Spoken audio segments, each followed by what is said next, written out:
ప్రచారంలో ఉండే ప్రయత్నం చేస్తూ ఉన్నాడు. దానిలో భాగంగా ఆఖరికి అమిత్ షా గారి బూట్లు మోసి కరీంనగర్ తెలంగాణ ప్రజలను అగౌరవపరిచినాడు. ఒక కరీంనగర్ ఓటర్గా, కరీంనగర్ పౌరుడిగా కరీంనగర్ ప్రజలను అవమానపరిచినట్టుగా భావిస్తాను.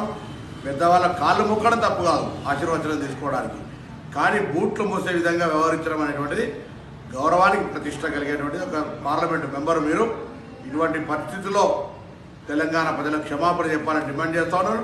బూట్లు మోసే సంస్కృతి వేరే వాళ్ళు చేస్తే దీన్ని పెద్ద కాంట్రవర్షియల్గా మాట్లాడే మీరు ఇలా మీరే ఈ కార్యక్రమాన్ని పాల్పడినటువంటి పరిస్థితుల్లో తెలంగాణ ప్రజలకు, ముఖ్యంగా కరీంనగర్ లోక్సభ ప్రజలకు క్షమాపణ చెప్పాలని డిమాండ్ చేస్తాం. హాయ్ ఫ్రెండ్స్, మా టుడే టుమారో యూట్యూబ్ ఛానల్ చూస్తున్నందుకు చాలా థ్యాంక్స్.